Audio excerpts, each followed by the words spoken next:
Welcome back to my channel. ఈరోజు వచ్చేసి Sunday special మా ఇంట్లో bagara rice with mutton curry అయితే ప్రిపేర్ చేస్తున్నా. ఇక్కడ నేను రైస్ తీసుకొని బాగా వాష్ చేసుకొని పక్కన పెట్టుకున్నా. నేను ఇక్కడ 4 గ్లాసెస్ ఆఫ్ రైస్ తీసుకున్నా, 8 గ్లాసెస్ ఆఫ్ వాటర్ పోసిన. అంటే మనం ఎన్ని గ్లాసెస్ తీసుకుంటామో దానికి డబల్ పోసుకోవాలి. నేను రైస్ కుక్కర్లో ప్రిపేర్ చేద్దాం అనుకుంటున్నా ఈరోజు. నేను ఇక్కడ ఆనియన్స్, పచ్చిమిర్చి, టమాటో తీసుకున్నా. నెక్స్ట్ హోల్ గరం మసాలా తీసుకున్నాను. ఇక్కడ హోల్ గరం మసాలా తీసుకున్నా, కొబ్బరి పౌడర్, కొంచెం ధనియా పౌడర్, కొంచెం అల్లం వెల్లుల్లి పేస్ట్ తీసుకున్నా. నెక్స్ట్ ఇక్కడ మటన్ కూడా ఫస్టే నేను వాష్ చేసుకొని నీట్గా పక్కన పెట్టేసుకున్నాను రెడీగా. ఇక్కడ అన్నీ చూపిస్తున్నాను ఏం కావాలో. నా దగ్గర క్యాష్యూస్ లేవు కానీ నేను బాదం తీసుకున్నాను ఇక్కడ.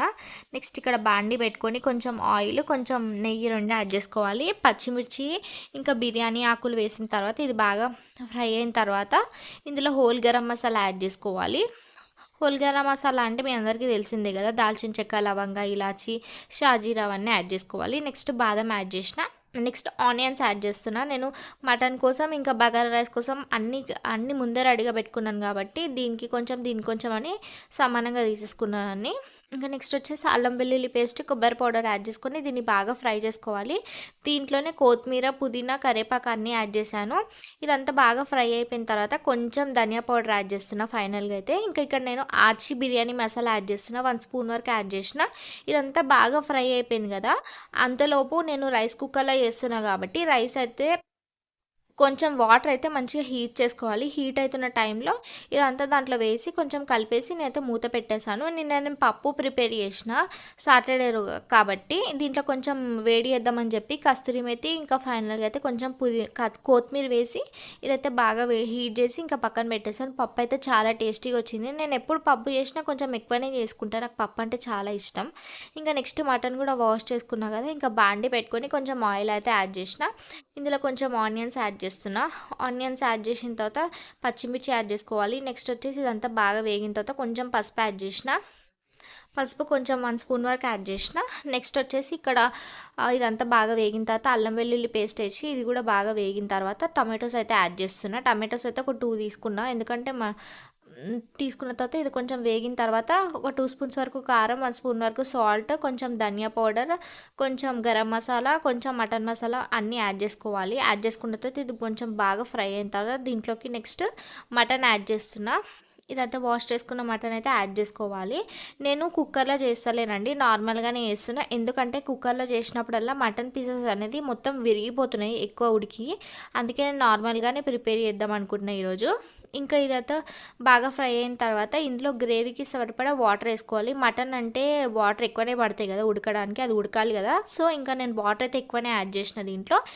మూత పెట్టేసిన. ఇదైతే మూత పెట్టేసి ఒక 20 మినిట్స్ తర్వాత తీస్తే ఇదైతే అప్పుడే బాయిల్ అవ్వడం స్టార్ట్ అయింది.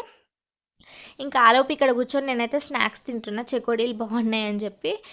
నెక్స్ట్ ఇదైతే దగ్గర పడింది. మటన్ ఏంటో అండి ఉడకలేదు, మళ్ళీ ఉడకలేదు కాబట్టి నేను మళ్ళీ వాటర్ యాడ్ చేశాను. ఇలా మటన్ ఉడకనప్పుడు ఏం చేయాలంటే కొంచెం థమ్స్అప్ అయినా యాడ్ చేసుకోవచ్చు, లేదంటే మనకి జామకాయ ఉంటుంది కదా దాన్ని ఆకు అయినా యాడ్ చేసుకోవచ్చు. నా దగ్గర జామాకు లేదు కాబట్టి, థమ్స్అప్ కూడా లేదు కాబట్టి మళ్ళీ వాటర్ యాడ్ చేశాను నేను.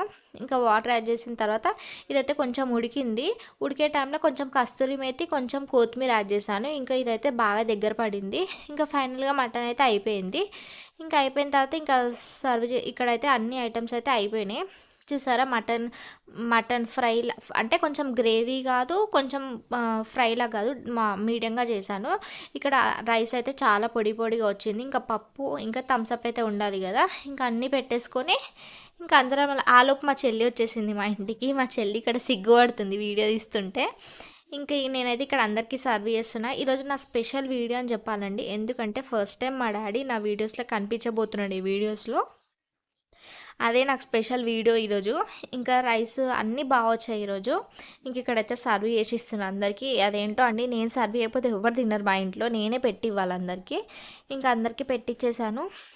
మా నాన్న అప్పుడే వచ్చాడు. సరే నాన్న నువ్వు కూడా రా అంటే వస్తున్నా అని చెప్పి ఇక్కడైతే అందరం కూర్చున్నాను. మా చెల్లి కార్తీక మాసం కదా, మటన్ చికెన్ ఏం తినదు, తను ఆల్రెడీ తినేసి వచ్చిందంటే కొంచెమైనా తినవే అంటే సరే పప్పు వేసాను తనకి. మా నాన్న కూడా వచ్చేసాడు. మా నాన్న విషయంలో చెప్పాలంటే ఫస్ట్ టైం నేను యూట్యూబ్ ఛానల్ స్టార్ట్ చేసింది మా నాన్నకి చెప్పలేదండి, వేరే వాళ్ళ ద్వారా తెలిసి మా నాన్న హ్యాపీగా ఫీల్ అయ్యాడు. అంటే మా నాన్న నాకు చాలా సపోర్ట్ చేశాడు ఏ విషయంలో అయినా సరే తనకు నచ్చకపోతే సపోర్ట్ చేయడు, తనకు నచ్చింది అనుకోండి చాలా బాగా సపోర్ట్ చేస్తాడు. ఇప్పుడు ఈ యూట్యూబ్ విషయంలో అయితే మా నాన్న ఒప్పుకోడు అనుకున్నా, కానీ తను చాలా బాగా సపోర్ట్ చేస్తున్నాడు నాకు. ఇంకా తనే ఎంకరేజ్ చేస్తున్నాడు, వీడియో పెట్టావు ఈరోజు అదే అని అడుగుతాడు డైలీ. ఇంక ఇక్కడైతే అందరం జోక్స్ వేసుకుంటూ తినేస్తున్నాము. ఇక్కడైతే ఈరోజు మాకు ఇంకొక సర్ప్రైజ్ కూడా ఉందండి. ఏంటంటే మా నాన్న ఫ్రిడ్జ్ కొన్నాడంట కొత్తది, అదే చెప్తున్నాడు ఇక్కడ. ఇక్కడ నేను హాయ్ చెప్పినానా అంటే హాయ్ చెప్తున్నాడు ఇక్కడ. ఫ్రిడ్జ్ ఈరోజు డెలివరీ వస్తుంది, మాది కొత్త ఫ్రిడ్జ్. అంటే పాత ఫ్రిడ్జ్ కొని 13 ఇయర్స్ అయిపోయిందండి, అయితే పాడైపోయింది. అందుకే కొత్త ఫ్రిడ్జ్ అయితే కొంటున్నాము. నేను ఏ ఫ్రిడ్జ్ తీసుకున్నానో మీకైతే నెక్స్ట్ వీడియోలో చూపిస్తాను. ఇక్కడ ఫ్రిడ్జ్ డెలివరీ అయితే అయిపోయింది, ఇక్కడైతే ఓపెన్ చేస్తున్నాను. ఇక్కడ ఫస్ట్ నేనే అన్బాక్సింగ్ చేస్తున్నాను. ఇదైతే చాలా హైట్ ఉంది, లేపడానికి అయితే వస్తలేదని చెప్పి ఇలా అంటే ఇలా వంచి దాన్ని తీస్తున్నాను ఇక్కడ నేను. ఇంక ఇక్కడ అయితే చాలా బరువు ఉంది, అసలు ఎత్తడానికే వస్తలేదు ఇక్కడ. ఇంకా ఫైనల్గా అయితే ఫ్రిడ్జ్ అయితే నాన్న టంటాల పడి ఇంకా ఫ్రిడ్జ్ అయితే అన్బాక్సింగ్ చేసేసాను.